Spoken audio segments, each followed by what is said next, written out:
लड़ने के लिए उन्होंने वो वेश परिधान किया जो हमारे संस्कृति से जुड़ा हुआ, और दूसरी लड़ाई के लिए उन्होंने उलगुलान किया।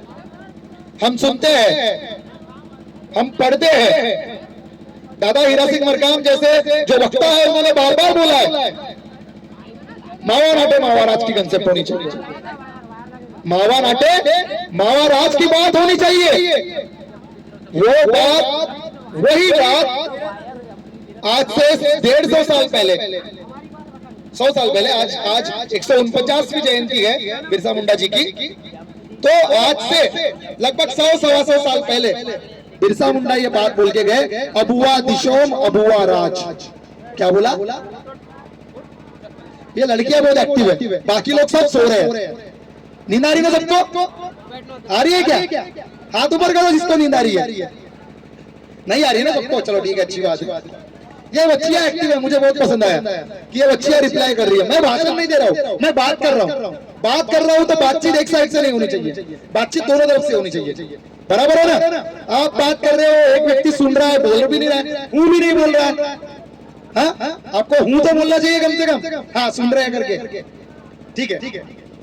तो जो अधिकारों की लड़ाई है वो जल जंगल जमीन की लड़ाई है। जल जंगल जमीन की लड़ाई, मैंने अभी थोड़ी देर पहले बोला कि क्या वो लड़ाई खत्म हो गई है, और आपने बोला कि नहीं, वो लड़ाई खत्म नहीं हुई है। तो वो लड़ाई किस स्वरूप में चालू है? वो लड़ाई क्या चालू है? अभी जारी है, वो लड़ाई अभी भी हो रही है।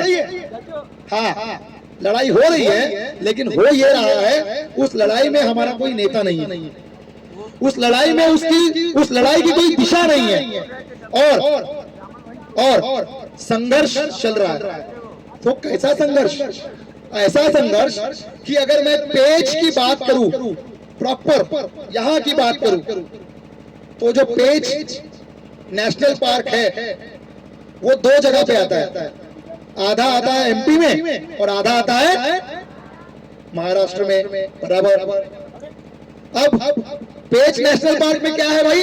टाइगर है, बाघ है। अच्छा, बाघ आज आए हैं क्या? आज ही आए हैं क्या बाघ? अच्छा, 5 साल पहले आए हैं क्या? कब आए? बाघ तो पहले से है। टाइगर इस पेज में पहले से है या कहीं से लाकर रखा हुआ है? अभी से बताओ। पहले से है। लेकिन मैं जब ये घटनाएं सुनता हूँ, चाहे वो देवलाबाद क्षेत्र में हो जो महाराष्ट्र में है, चाहे वो खंडासा जैसे बाकी भागों में हो जो पेज से लगा हुआ है, ये जो घटनाएं मैं सुनता हूँ कि आज मेरे किसी भाई को टाइगर ने मार दिया, आज मेरे किसी भाई के घर के पालतू जानवर को, गाय को, भैंस को किसी टाइगर ने मार दिया, ये घटनाएं मैं कब सुन रहा हूँ? तो ये घटनाएं मैं पिछले 11-12 महीनों में ज्यादातर सुन रहा हूँ। सही बोल रहा हूँ या गलत बताइए? सही है? नहीं है? सही है ना? हाँ। तो ये जो घटनाएं मैं सुन रहा हूँ ये अचानक से कैसे बढ़ी? तो बोले टाइगर कैसे, तो फिर लाकर छोड़े, टाइगर लाकर नहीं छोड़े। समझो क्या होता है ना, जब अन्याय करने की, अत्याचार करने की, शोषण करने की जब कोई शासन ठान लेता है तो उसके कई सारे स्वरूप हो सकते हैं।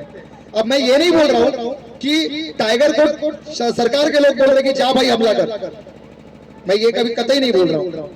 लेकिन मैं ये जरूर बोल रहा हूं कि किसी क्षेत्र में अगर टाइगर को रहना है तो उसकी संख्या तय होती है, उसकी संख्या तय होती है। मतलब अगर एक टाइगर, हमको पता है टाइगर जो है वो अपनी एरिया के लिए लड़ता है, अपनी टेरिटरी के लिए लड़ता है, बराबर ना? एक क्षेत्र के लिए लड़ता है ना, ये मेरा एरिया है। वहां पे अगर एक आधा टाइगर अगर दूसरा आता है तो वो दोनों टाइगर आपस में लड़ते हैं, जो जीतता है उसका वो एरिया बन जाता है, बराबर है ना? हाँ। फिर ये जो टाइगर आपस में लड़ रहे हैं, ये टाइगर एरिया के लिए लड़ रहे हैं, टेरिटरी के लिए लड़ रहे हैं। अब ये टेरिटरी के लिए लड़ रहे हैं, ठीक है, पर लड़ क्यों रहे? वो इसलिए क्योंकि जगह कम हो रही है। अच्छा, जगह क्यों कम हो रही है? जगह इसलिए कम हो रही है क्या कि हम लोगों ने अपने घरों की दीवारें सरका के जंगलों में लेकर गए हम लोग? ऐसा हुआ है क्या? नहीं, ऐसा तो नहीं हुआ है। फिर क्या हुआ? तो हुआ ये है, जिस जगह पे 10 टाइगर रहना चाहिए थे, उस जगह पे टाइगर की पॉपुलेशन बढ़ाते बढ़ाते, टाइगर की लोक संख्या बढ़ाते बढ़ाते, उनकी संख्या बढ़ाते बढ़ाते इतनी बढ़ चुकी है कि जहां 10 चाहिए थे वहां 20 हो गए हैं, जहां 20 चाहिए थे वहां 40 हो गए हैं। अब अगर ऐसा होगा तो टाइगर आपस में लड़ेंगे। जो टाइगर आपस में लड़ेंगे उसमें से एक टाइगर जीत गया, जो जीत गया उसका वो एरिया हो गया, जो हार गया वो कहां गया? जो टाइगर हार गया वो कहां गया? वो आया तुम्हारे गांव में, वो नई टेरिटरी बना रहा है, वो हमारे गांव में आया, वो हमारे गांव में आकर हमारे मवेशियों को, हमारे पालतू जानवरों को मार रहा है, हमारे पालतू जानवरों को खा रहा है। अब जब मेरे सामने मेरा बैल मारा जा रहा है, जब मेरे सामने मेरा जानवर मारा जा रहा है, तो मैं चुपचाप थोड़ी देखूंगा। कई बार ऐसा होता है कि लोग उसको बचाने के लिए चले जाते हैं और इसलिए टाइगर उन पर अटैक करता है। अब यहां जो मैंने लड़ाई की बात की थी, वो लड़ाई शुरू हुई जल, जंगल और जमीन की लड़ाई में से जंगल और जमीन की लड़ाई अभी भी कायम है। लेकिन अब हम लोग देख रहे हैं कि कोई बिरसा मुंडा पैदा होगा। एक गाना है, गोंडी पाटा है, ये ची अवतार इमे बड़ा बिरसा मुंडा, गोंडवाना आपस में किया लागा दंगा इमे बड़ा बिरसा मुंडा। तो अब हम लोग अवतार की बात कर रहे हैं, हम लोग देख रहे हैं कि कोई बिरसा मुंडा आएगा, वो जन्म लेगा, वो हमारे लिए लड़ेगा, हमारे जल जंगल जमीन की लड़ाई लड़ेगा, हमारी बातों को लोगों के सामने रखेगा, हमारी बातों को सरकार के सामने रखेगा, और हम लोग कहीं ना कहीं ये जल जंगल जमीन की लड़ाई को जीतेंगे। कैसे जीतेंगे? कैसे जीतेंगे? मेरी बात को ज्यादा अच्छे तरीके से कौन लोगों के सामने रख सकता है? तो वो मैं रख सकता हूं। तो फिर तुम्हारी बात को कौन रखेगा?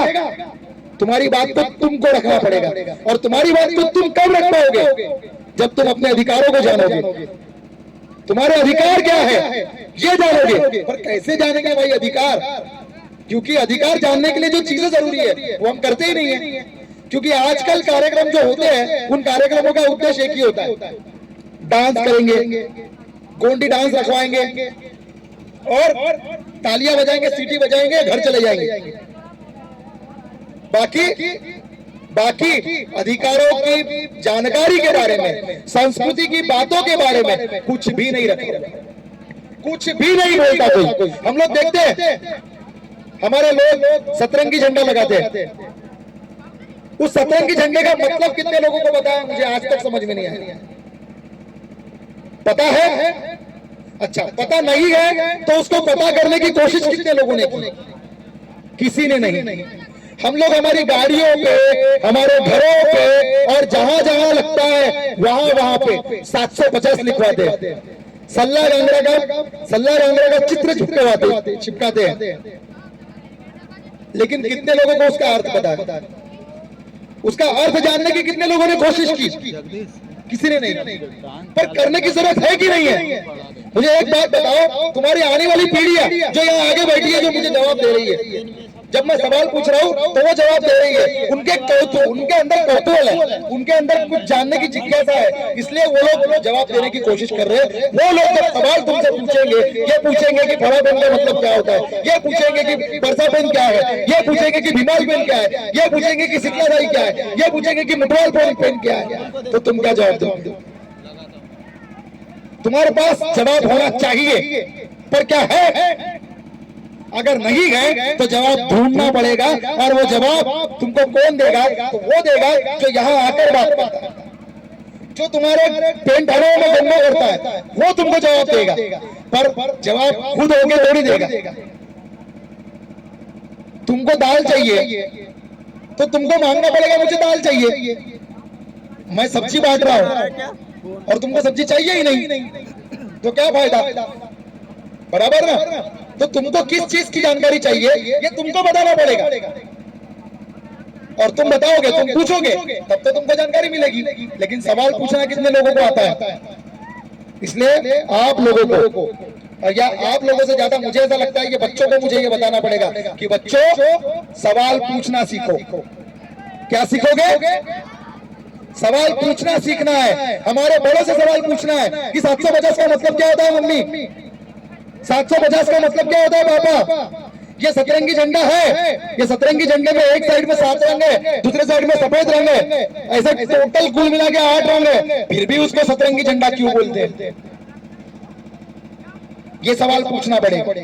जवाब देता हूं मैं, तुम लोगों को मैं ऐसे मजेदार में छोड़ के नहीं जाऊंगा, नहीं तो बच्चे पूछेंगे और बोलेंगे हम लोग, हमको तो पता ही नहीं भाई। तो ऐसा नहीं होने दूंगा, मैं बताता हूँ जो मुझे जो चीजें मैंने, जो सवाल मैंने उपस्थित किए उन सवालों के जवाब भी मैं देकर जाऊंगा। पहला, 750 का मतलब, 750 का मतलब है 700 कोया पुनेम और 50 मुठवा पुनेम। 700 कोया पुनेम और 50 Muthwa Punem is equal to 750 Gondi Punem. ठीक है, 700 कोया पुनेम, जो हमारे कोया समुदाय के जो लोग हैं, हमारे कोया जो है, उन कोयाओं के सरने में गोत्र है और जिसमें उनके गोत्र चिन्ह लिपि, वो 700 कोया पुनेम। और 50 हमारे मुठवा है जिन्होंने हमें अलग अलग तरीके से ज्ञान दिया, वो 50 मुठवा पुनेम। ये टोटल मिलाकर होता है 750 गोंडी पुनेम। पहले सवाल का जवाब। दूसरे सवाल का जवाब जो मैंने बोला कि सतरंगी झंडे को हम लोग सतरंगी झंडा बोलते हैं जबकि उसमें 8 रंग है, ऐसा क्यों? तो ऐसा उसका कारण यह है 700, मैंने बोला था 700, एक देव वाले से लेके 7 देव वाले तक के सारे रंग है, 7 रंग एक तरफ, 7 रंग एक तरफ और दूसरी तरफ है सफेद रंग। मांग रहे थे वो 7 रंग के बराबर वो सफेद रंग होता है और उस सफेद रंग के बराबर वो 7वां रंग होता है। 7 रंग होते हैं, इसलिए हम लोग उसको सतरंगी बोलते हैं। इसको अगर वैज्ञानिक तरीके से मैं बताने की कोशिश करूं तो आप लोग जो बच्चे हैं वो लोग, उन लोगों ने स्कूल में पढ़ा होगा या नहीं पढ़ा होगा तो आगे पढ़ेंगे, और जिन्होंने पढ़ा होगा उनको ध्यान आएगा कि अगर आप प्रकाश की बात करेंगे, सफेद रंग की बात करेंगे, वो तो 7 रंगों से मिलकर बना हुआ है। या फिर एक प्रिज्म होता है बच्चों, एक ट्रायंगुलर प्रिज्म होता है, उनमें से अगर लाइट को भेजेंगे तो वो 7 रंगों में डिवाइड हो जाता है। सब लोगों ने इंद्रधनुष देखा है, सबने देखा है। वो इंद्रधनुष में जो 7 रंग है, वो सूरज से निकलने वाली सफेद रंग की किरणें जब फैल जाती है तब वो 7 रंगों का इंद्रधनुष बनता है। ये उस सतरंगी झंडा, और सतरंगी झंडे में 7 रंग और उसके बाजू में जो सफेद रंग है, इसका मतलब होता है। इसके बाद जो मैंने बताया शुरुआत में, मेरे इंट्रोडक्शन में, जब मैंने अपने बारे में आप लोगों को परिचय दिया, तब मैंने गोंडवाना के हिसाब से अपना परिचय देते हुए बताया था कि मेरे 3 टोटेम है। ये टोटेम व्यवस्था क्या है? तो हमारे जो प्रथम मुठवा थे, जिनको हम लिंगो बोलते हैं, लिंगो का मतलब होता है लेंग सीए। गद्दे के लिए कौन गया? 10 गोंडी कितने लोगों को आती है? हाथ ऊपर करो तो। गोंडी कितने लोगों को आती है? मुझे आती है, मैं हाथ ऊपर कर रहा हूँ। आदमी नहीं है मेरे गोंडी बोन बोन वाई था कई पर केम था प्रो? अच्छा, बहुत कम लोगों को आती है लगता है गोंडी, है ना? नहीं आती है? फिर हाथ ऊपर नहीं कर रहे यार, ये सब सो गए ऐसा लग रहा है मुझको। मैं रुक जाऊं क्या? मैं बंद कर दूं क्या? नहीं ना? पक्का ना? हाँ, क्योंकि एक तो ये लाइट पर आ रही है तो मुझे दिख नहीं रहा है, अंधेरा दिख रहा है और बाकी सब लोग सो रहे हैं, मैं नहीं देख पा रहा हूँ करके, है ना? हाँ, तो रूपोलम पहांदी पारी कुपार लिंगो, लिंगो का मतलब होता है लेंग सीए। लेंग सीए का मतलब होता है ज्ञान देने वाला, ज्ञान देने वाले को हमने लिंगो बोला। ऐसे 18 लिंगो हुए, 18 लिंगो, जिसमें से पहले आदि कोया गुरु हीरा सुक्का लिंगो, रूपोलम पहांदी पारी कुपार लिंगो, राय लिंगो, भूरा लिंगो, मारू लिंगो, भीमा लिंगो, आसुर लिंगो, दानुर लिंगो, दौगन लिंगो, रावण लिंगो, मींड लिंगो, माझी लिंगो, ऐसे 18 लिंगो। कितने? 18 लिंगो, जिन्होंने हमको अलग अलग तरीके से ज्ञान दिया, जिसमें से एक भीमाल पेन थे। यहाँ भीमाल पेन का पेंट आना है क्या? भीमाल पेन का पेंट आना है यहाँ पे? होगा कहीं तो भी होगा। हाँ, क्योंकि जब नार व्यवस्था की रचना होती थी, जब कोई गांव बसता था तो भीमाल पेन का वहां पर एक पेंटाना भीमाल पेन का और दूसरा पेंटाना शीतलादाई या खेरोदाई जिसको हम लोग बोलते हैं, उसका रखा जाता था। जितने गांव पुराने हैं आपको ये सब व्यवस्था मिलेगी। इसके पीछे कई सारे कारण हैं, मैं ज्यादा डीपली नहीं जाऊंगा क्योंकि क्या है, उतना ही देना चाहिए जितना आप सुन सको। ज्यादा दूंगा तो सब ऊपर से चला जाएगा, है ना? हमारे यहाँ मराठी में बोलते हैं नडी फुंकली सोना रे इकडून तिकडे गेले वारे। इसका मतलब होता है यहाँ पे कान में अगर वो नली डाल दी गई और फूंक मारी तो इधर से निकल के इधर हवा चली जाएगी, वैसे मेरी बातें भी यहाँ से इधर चली जाएगी, यहाँ पे कुछ घुसेगा नहीं, घुसना चाहिए, ये जरूरी है। तो भाइयों और माताओं आपको ज्यादा जोर देकर ये बात बोल रहा हूं, भाइयों से ज्यादा माताओं आप लोगों को इसलिए जोर देकर बोल रहा हूं क्योंकि आप लोग ही हैं जिनके कांधे पर इस गोंडवाना का, इस गोंडियन व्यवस्था का, इस गोंडियन संस्कृति का भार आप लोगों के कांधों पर रखा हुआ। क्यों? क्योंकि आप लोग ही हैं जो ज्ञान को एक पीढ़ी से दूसरी पीढ़ी और दूसरी पीढ़ी से तीसरी पीढ़ी में पहुंचाते हैं। को भेजते ना तो टिंकू चाचा, ठीक है ना? तो आपको ये बातें समझना और ये जिम्मेदारी का वहन करना बहुत ज्यादा जरूरी है। इस जिम्मेदारी का वहन करने के लिए आपको सबसे पहले तो इन सब चीजों की, इन जैसी बातों की ज्ञान को लेने का काम करना पड़ेगा और उसके बाद उस ज्ञान को अपने आने वाली पीढ़ी को, अपने बच्चों के बच्चों को और जितने लोगों को आप बता सकते हो उतने लोगों को आप बताएं, बहुत ज्यादा जरूरी है। हम लोग देखते हैं हमारे यहाँ पे महाराष्ट्र में ये ट्रेंड है, एमपी में तो नहीं है, और ये खुशी है मुझे कि एमपी के लोग ही सही कम से कम संस्कृति को बचाकर रखने की कोशिश कर रहे हैं। हमारे यहाँ महाराष्ट्र में 4 क्लास ज्यादा पढ़ गया, 4 क्लास ज्यादा पढ़ लिया वो, तो उसको लगता है कि मैं गोंडी बात नहीं करूंगा तो मेरा स्टैंडर्ड अच्छा होगा। अरे धिक्कार है ऐसे स्टैंडर्ड पे जो अपनी माँ को भूलने के लिए लगाता है, अपनी दादी को भूलने लगाता है, अपनी नानी को भूलने लगाता है। धिक्कार है ऐसी व्यवस्था पे। हमारी व्यवस्था हमारी दादी, नानी और हमारे सारे पूर्वजों को याद रखने की एक सिस्टम देती है, इसलिए हमारे उस सिस्टम को आपको समझना चाहिए और समझकर अपने आने वाली पीढ़ी तक पहुंचाना चाहिए।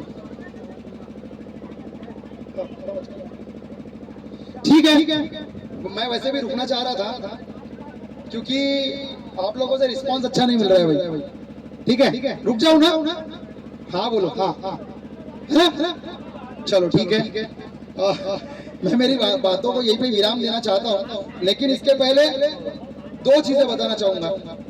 पहली तो ये कि हम लोग की सबसे बड़ी कमजोरी में से एक जो शराब है, ठीक है, उसको, उस कमजोरी को खत्म करने की कोशिश की जानी चाहिए।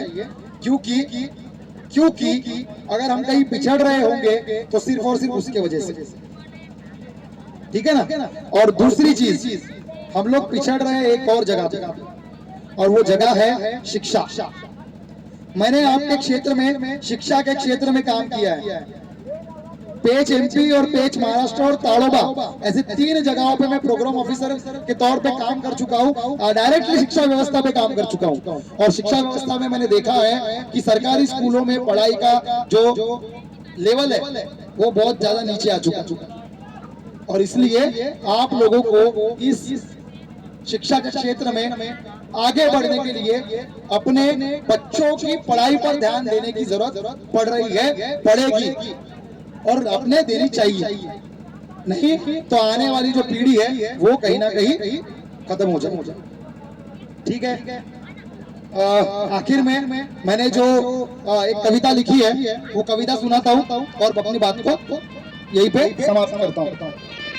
तो ये जो कविता है, ये कविता हमारे गोंडियन समुदाय में अपने देश के लिए और अपनी संस्कृति के लिए, गोंडवाना के लिए जितने लोगों ने अपनी शहादत दी है उन सब लोगों को समर्पित मेरी ये कविता है।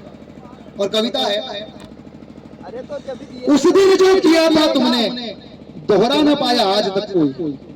उस दिन जो किया था तुमने दोहरा न पाया आज तक कोई। तेरी वीर गति को सुनकर, तेरी वीर गति को सुनकर गोंडवाना की जनता रो। तेरी वीर गति को सुनकर गोंडवाना की जनता रो। तेरी वीरता का बखान पल पल ये इतिहास करेगा। तेरी वीरता का बखान पल पल ये इतिहास करेगा। जब जब होगा वीरों का स्मरण, जब जब होगा वीरों का स्मरण, तुमको भी वो याद करेगा। जब जब होगा वीरों का स्मरण तुमको भी वो याद करेगा। शब्दों में भी न वर्णित हो, शब्दों में भी न वर्णित हो ऐसी तेरी वीर गाथा है। शब्दों में भी न वर्णित हो ऐसी तेरी वीर गाथा है। और तेरी उस वीरता के आगे, तेरी उस वीरता के आगे यह सोडूम शीश झुकाता है, यह सोडूम शीश झुकाता है, यह सोडूम शीश झुकाता है। सुरू है सेवा, सुरू है गुणवाला, सुरू है सेवा, बड़ा पेंता सेवा सेवा। ये पकड़ उसको, ये कर, स्टॉप कर दे उसको।